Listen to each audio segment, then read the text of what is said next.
It started, as these things often do, not with a bang, but with a quiet whisper in a hushed hospital corridor.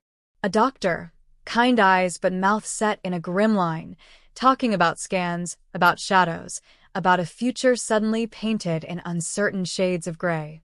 My husband, Michael, looked smaller in the sterile white bed than I had ever seen him. He was a big man, full of bluster and life, the kind who filled a room without trying. But the news seemed to shrink him, hollowing out the space he usually occupied. And in that moment, the world tilted on its axis, and the only thing that mattered was getting him back. I remember the clinical smell of the hospital, a mix of disinfectant and despair, clinging to my clothes even after I'd left. I remember holding his hand, his fingers surprisingly cold, and making a silent vow to whatever force might be listening. I would see him through this. I would be his rock, his shield, his unwavering strength. And I was.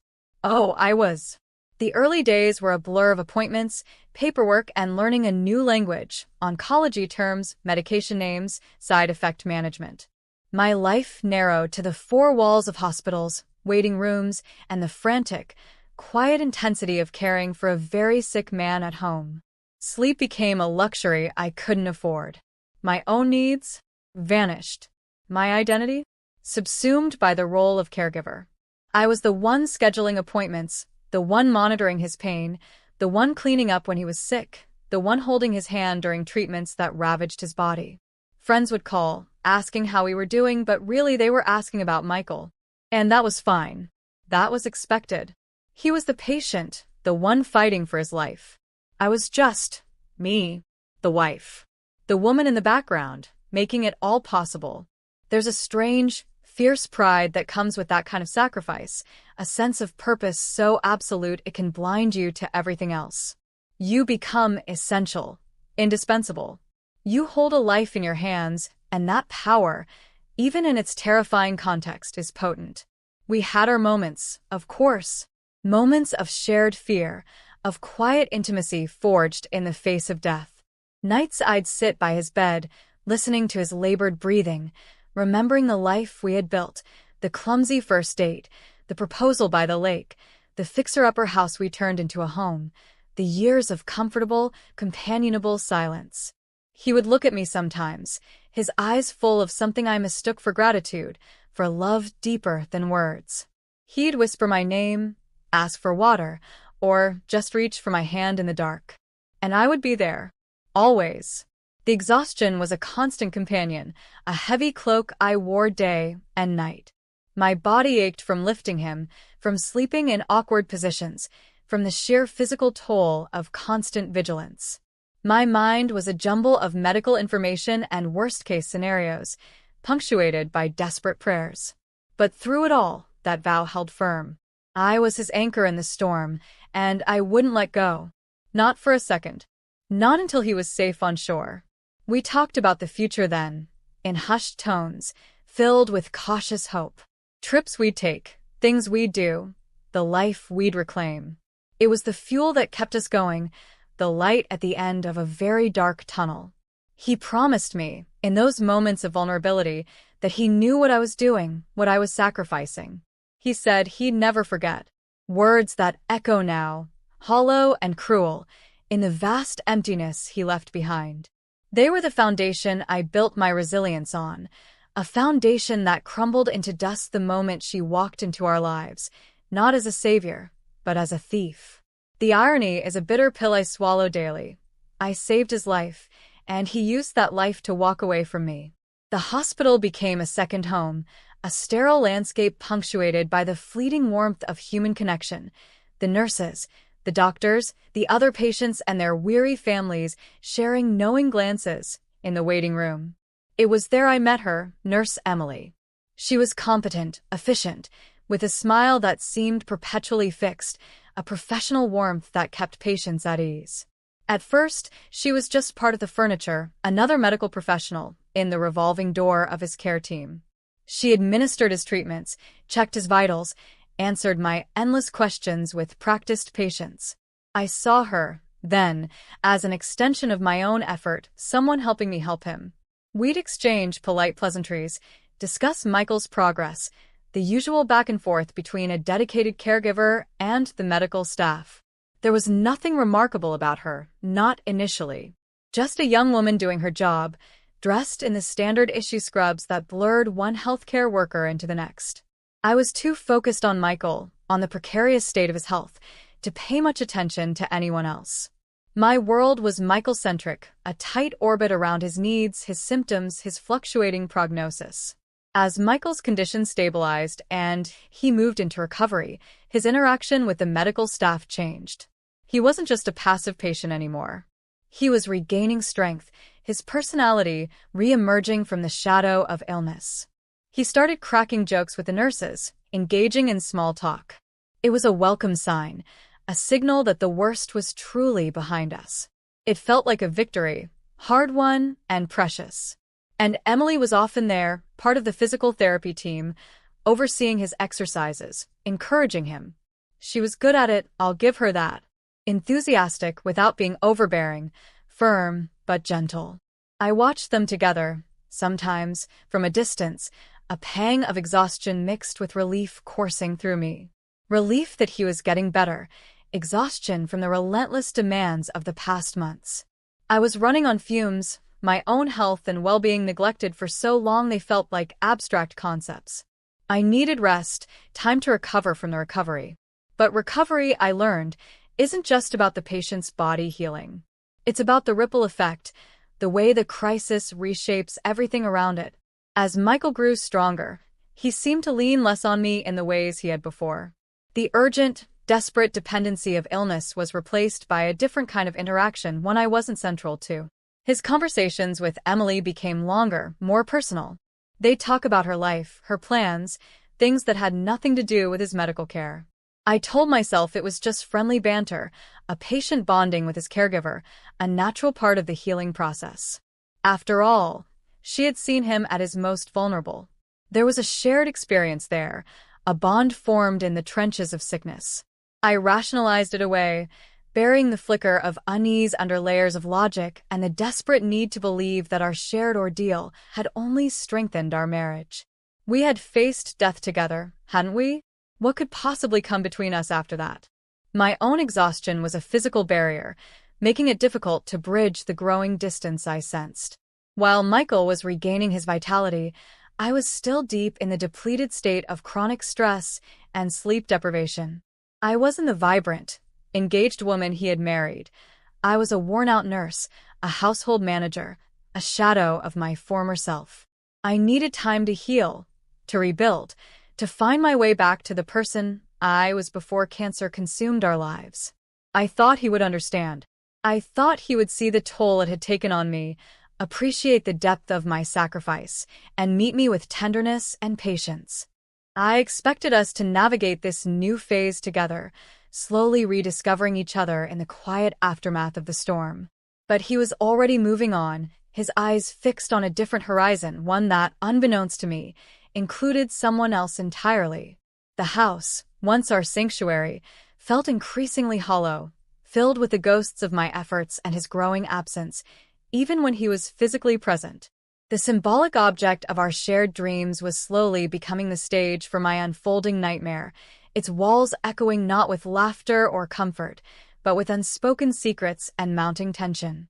The subtle shifts became harder to ignore. Michael was home more, but less present. He'd spend hours on his phone, tucked away in the study, his voice low. He'd snap at me for small things, things he never would have noticed before. He started paying more attention to his appearance, dressing more carefully, smelling of a cologne I didn't recognize. He was regaining his energy, yes, but he was directing it outwards, away from me. The conversations we did have felt superficial, circling around mundane topics, while the unsaid hung heavy between us. When I tried to talk about us, about how I was feeling, about the need for us to reconnect after everything, he'd become defensive, agitated, or simply shut down. "Can't you see I'm still recovering?" He'd snap, or "You're making things up? I'm just tired." One afternoon, I found a strange receipt in his coat pocket, a small, expensive piece of jewelry from a shop I knew he never frequented. My heart hammered against my ribs. It wasn't my birthday, not our anniversary. Who was it for? I tried to ask him casually, holding the receipt up as if I'd just found it. His face immediately tensed. He snatched it from my hand, his eyes unguarded. Just something for a friend, he mumbled, shoving it back into his pocket. A friend? Michael wasn't the type to buy expensive gifts for just friends. That flicker of unease ignited into a cold, hard knot in my stomach. Then there were the late nights. Appointments or physical therapy sessions that seemed to stretch endlessly. When he finally came home, he'd be unusually cheerful, flushed, sometimes smelling faintly of perfume. Not mine. The excuses were flimsy, easily dismissed if I were desperate enough to believe them. Traffic, a long wait, grabbing a coffee with someone from the support group. But the inconsistencies piled up, little chips in the foundation of my trust. I started checking his phone records, a pathetic act I swore I would never stoop to. There were frequent calls to a number I didn't recognize. I looked it up online. It was a mobile number registered to E. Smith. Emily Smith. Nurse Emily. The knot in my stomach tightened, twisting into a painful coil. The irony was a cruel, sharp blade. I had spent months dedicated solely to his survival, pouring every ounce of my physical and emotional energy into bringing him back from the brink. I had sacrificed my time, my health, my peace of mind. And while I was doing that, while I was focused entirely on his recovery, he was apparently forming a connection, a different kind of connection, with the very person who was meant to be his medical caregiver. The woman I had trusted to help me nurse him back to health was now, it seemed, becoming the woman he was turning to instead of me. It felt like a violation. A betrayal not just of our marriage, but of the sacred trust one had placed in the medical team, in the process of healing. I thought back to all the times I'd seen them together, the casual touches, the shared laughter I had dismissed as benign. In hindsight, every interaction felt charged, imbued with a meaning I had been too blind, too exhausted, to see. The tension in the house became unbearable, a silent war waged behind closed doors. I was drowning in suspicion and the horrifying realization that the man I had saved might already be gone, not from illness, but from me. The slow, agonizing process of facing the truth felt worse than the initial shock of his diagnosis. That was a fight against a known enemy. This was a stab in the back from the person I had fought for. The confrontation was less dramatic than I might have imagined, yet infinitely more devastating. There were no raised voices, no flung accusations met with heated denials. It was quiet, understated, and utterly soul-crushing. I found a text message on his phone, left open on the kitchen counter, a tender, affectionate message from Emily, talking about their plans for the weekend. The casual intimacy of it, the easy assumption of a shared future, hit me like a physical blow. It wasn't just a fling. This was something deeper, something that had been nurtured while I was focused on keeping him alive. I showed him the phone, my hand trembling, the screen a glaring indictment. He didn't try to deny it. He didn't shout or rage or make excuses. He just looked at me, his face a mask of weariness, not guilt. I didn't mean for this to happen, he mumbled, the lamest, most damning cliché imaginable. He talked about the stress of the illness, the fear, the bond he had formed with Emily, someone who understood what he was going through, in a way I apparently couldn't. Understood? I had lived it with him, every single agonizing step of the way. I had held his hand through chemo, wiped his brow through fevers, slept on hospital chairs, fought with insurance companies, learned to administer injections, managed his pain, cleaned his vomit. I had been his lifeline.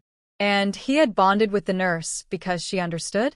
What could she possibly understand that I didn't, except the convenient narrative that allowed him to justify turning away from the person who had literally kept him alive? The words he spoke next were delivered with a chilling lack of emotion, a final, brutal confirmation of the chasm that had opened between us. "I'm leaving," he said, his eyes avoiding mine. "I'm leaving you. For Emily." The air left my lungs. The room spun. I stumbled backwards, clutching the counter for support. It felt like a joke, a cruel, twisted punchline to the worst period of my life. He was choosing the person who had been a paid professional in his recovery over the woman who had given up everything to ensure he had a recovery to begin with. The betrayal was so profound, so utterly devoid of logic or compassion, it was almost incomprehensible. He packed his things quickly, clinically, as if he were just moving between temporary lodgings, not dismantling 2 decades of shared life. There were no tears, no lengthy explanations, just the rustle of clothes being folded, the soft click of a suitcase latch. He didn't look back as he walked out the door, a door I had opened for him countless times after hospital visits, after treatments, always with a welcoming smile, always relieved to have him home. Now he was walking away, towards a new home, a new life, with someone else. And I was left standing in the wreckage, surrounded by the ghosts of his illness and the bitter reality of his infidelity. The house, our home, felt cold and empty, no longer a sanctuary, but a monument to my failed efforts, my naive trust, my heartbreaking sacrifice. The quiet strength I had summoned to get us through cancer evaporated, replaced by a crushing wave of pain, anger, and the deepest sense of worthlessness I had ever known. I had given my all, and it wasn't enough. It wasn't even valued. It was discarded, replaced by the convenient comfort of a new connection, built on the foundation of the very illness I had fought so hard to defeat. The immediate aftermath was a period of numb survival. The house was too quiet, too large, echoing with the absence of the man who had filled it for so long, and filled it even more with the constant demands of his illness. Every room held a memory: the chair where he'd slept during his worst nights, the kitchen table where I'd measured out his medications, the bedroom where I'd held him close when he was scared. These weren't tender memories. They were stark reminders of my role as caregiver, a role he had discarded as easily as a used bandage. My friends tried to help, bringing casseroles, offering shoulders to cry on. But their words felt hollow, unable to penetrate the thick fog of my grief and disbelief. How could I explain to them that the man they saw me devotedly nurse back to health had rewarded my sacrifice with abandonment? My children were caught in the middle, confused and hurting. They had seen their father sick, seen my unwavering dedication. His leaving, and the messy truth behind it, shattered their sense of security. My daughter, pragmatic and sharp, was furious at her father, openly critical of his actions. My son, more sensitive, struggled to understand, torn between loyalty to his father and distress over my pain. His family, Michael's parents and siblings, were predictably awful. They either stayed silent, unwilling to pick a side, or, worse, seemed to subtly blame me. Maybe I hadn't been supportive enough after the illness? Maybe I was too emotional? The whispers, carried on the wind of family gossip, were insidious. They framed me as the problem, the difficult wife, conveniently overlooking the fact that I had saved their son's life while he was building a new relationship behind my back. The betrayal was a multi-layered assault, coming not just from him, but from the very people who should have understood what I had endured. Navigating the practicalities of divorce felt surreal, a bureaucratic nightmare layered over a personal tragedy. Lawyers, financial statements, the cold, impersonal language of legal separation. The house, the symbolic heart of our life, became a point of contention. He wanted to sell it, split the proceeds. I couldn't bear the thought. It was more than just bricks and mortar. It was the repository of my efforts, my sacrifices, my forgotten life. It held the echoes of my caregiving, the sleepless nights, the quiet triumphs of his recovery. Selling it felt like erasing my contribution, allowing him to walk away cleanly from the mess he had created, taking a share of the value I had helped protect through sheer will and exhaustion. I hit a low point, a place where the pain was a physical weight, crushing the air from my lungs. I would sit in the quiet house, the silence amplifying my feelings of failure and rejection. I had poured myself out, emptied my reserves, only to be found wanting. The irony was a constant torment. I had fought so hard for his future, only for that future to exclude me entirely. I had saved him, only for him to leave me. The sheer injustice of it was staggering. I felt adrift, lost at sea after the storm had passed, abandoned by the very person I had guided to shore. The raw wounds of betrayal festered, poisoning my memories of our life together, of the shared battle against illness. Everything was tainted. Every act of care, every moment of vulnerability shared during his sickness, was now viewed through the lens of his ultimate abandonment. Did he think of her then? Even when I was holding his hand, whispering words of encouragement, the thought was a spike through my heart. I was drowning in the bitter waters of his infidelity, gasping for air in a world that suddenly felt alien and hostile. My strength, the quiet resilience I had relied on, seemed to have been a temporary measure, tied solely to his survival. Now that he was thriving, I was withering. The turning point didn't arrive in a sudden flash of inspiration, but in the quiet, mundane act of planting flowers in the neglected garden. The garden had been a casualty of Michael's illness. Neither of us had the time or energy to tend to it. It was overgrown, choked with weeds. One sunny afternoon, driven by a restless despair, I grabbed a trowel and knelt in the dirt. As I dug, as I pulled the stubborn weeds, a sense of quiet defiance began to stir within me. The garden, like my life, was a mess, overgrown with neglect and betrayal. But it wasn't dead. It could be reclaimed. I started small, clearing one bed, then another. The physical labor was grounding, a release for the simmering anger that had nowhere else to go.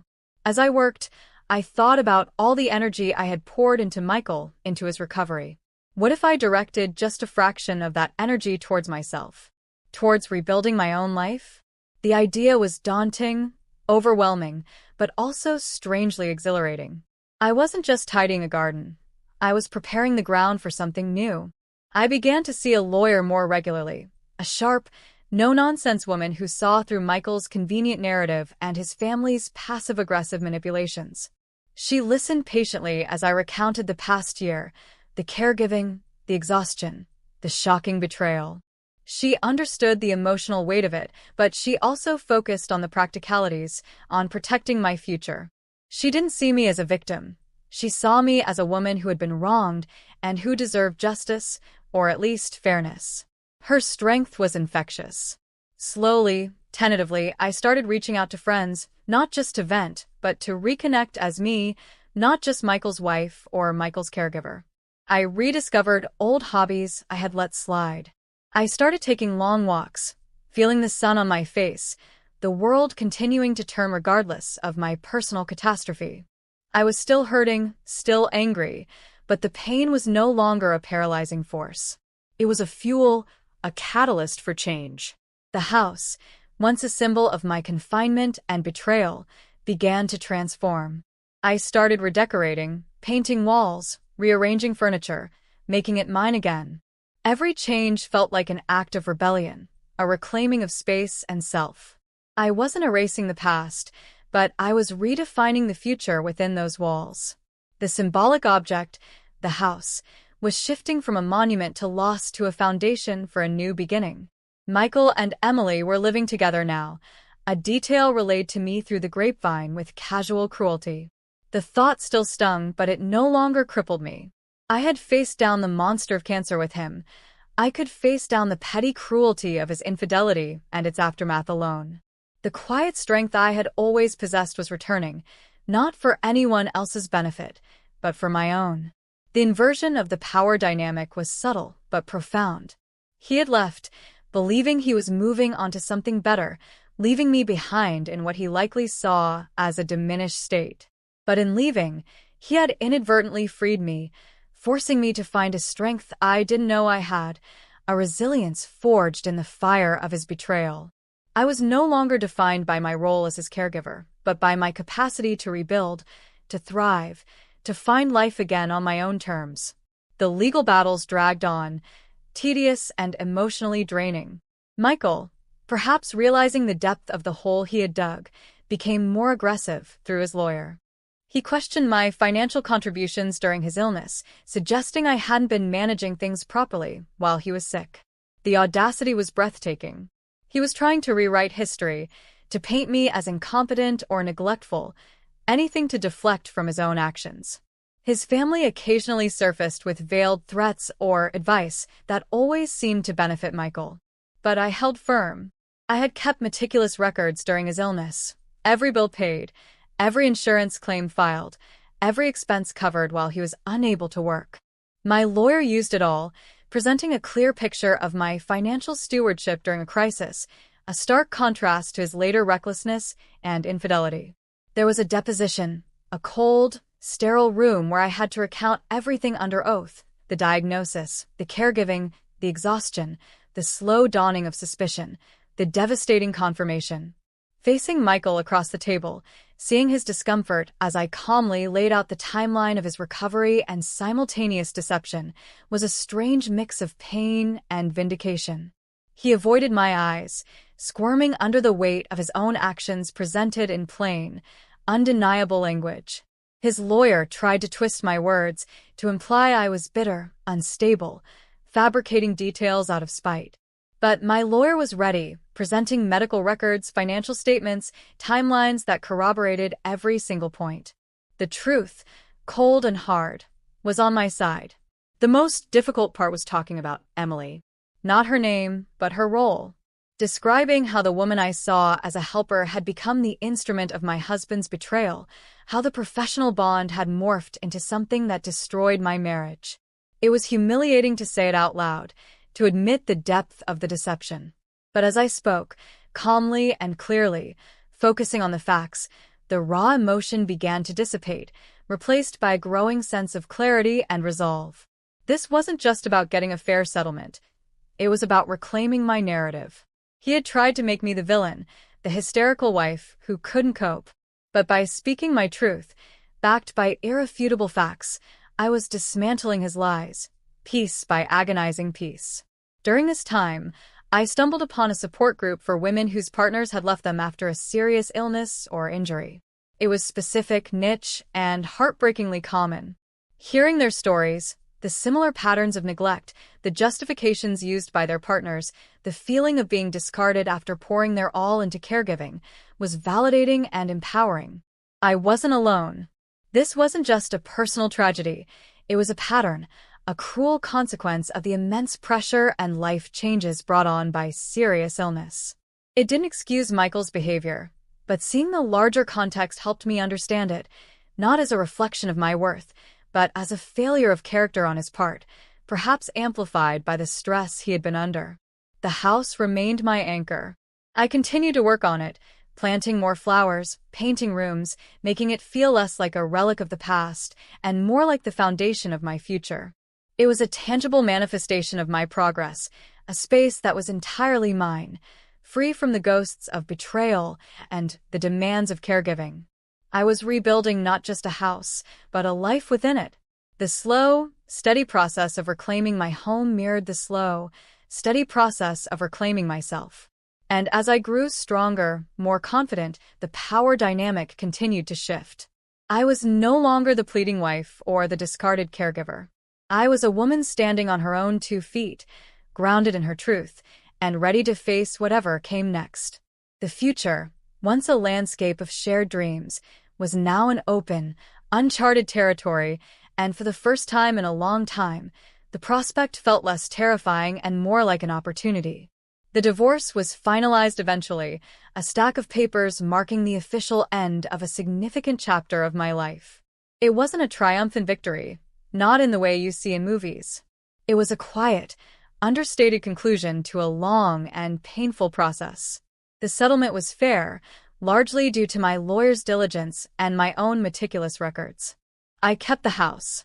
That felt important, a tangible win that represented not just financial security, but the preservation of the space I had fought for, the space where I had given so much, and which I was now reclaiming for myself. Michael moved on with Emily, building a life together that, from what little I heard through the reluctant whispers of mutual acquaintances, seemed outwardly content. I never saw them together, not face-to-face after the deposition. The thought of it no longer sent a jolt of pain through me, more a quiet resignation. They had chosen their path, one built, in part, on the ruins of mine. That was their burden to carry, not mine. The scars remained, of course. The deep gouges left by betrayal, the raw ache of knowing that my greatest act of love and sacrifice had been met with abandonment. There were still days when the memories surfaced, sharp and unwelcome, bringing with them a wave of sadness or anger. But they were less frequent, less overwhelming. I had learned to live with them, to acknowledge the pain without letting it consume me. My relationship with my children healed over time. They saw my resilience, my quiet strength, and they respected it. They understood, eventually, the complexity of what had happened, the failure of character that had nothing to do with my worth as a mother or a woman. My daughter became my fiercest advocate, her sharp tongue a shield against any lingering gossip or judgment. My son, though still quieter, showed his support in small but meaningful ways. I continued to work on the house and garden, transforming it into a space that truly reflected me.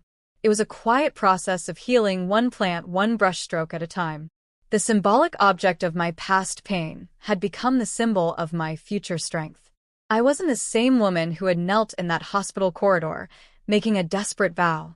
The experience had changed me, aged me, left me with a profound understanding of the fragility of trust and the unexpected places strength can be found. I wasn't looking for revenge, not anymore. The initial surge of anger had faded, replaced by a deeper, more sustainable form of empowerment. My revenge was simply living my life fully, finding joy and purpose independently of the man who had discarded me. It was proving, to myself more than anyone, that I was not defined by his betrayal, nor by my role as caregiver. I was a woman who had faced down extraordinary challenges, first illness, then abandonment, and emerged, not unscathed, but whole. Sometimes, sitting in my garden, surrounded by the flowers I had planted, I would reflect on the profound irony of it all. I had nursed him back to health, given him a second chance at life, and in doing so, I had inadvertently given myself a second chance too, a chance to build a life authentic to me, free from the constraints and quiet resentments that had perhaps been present in my marriage long before cancer struck.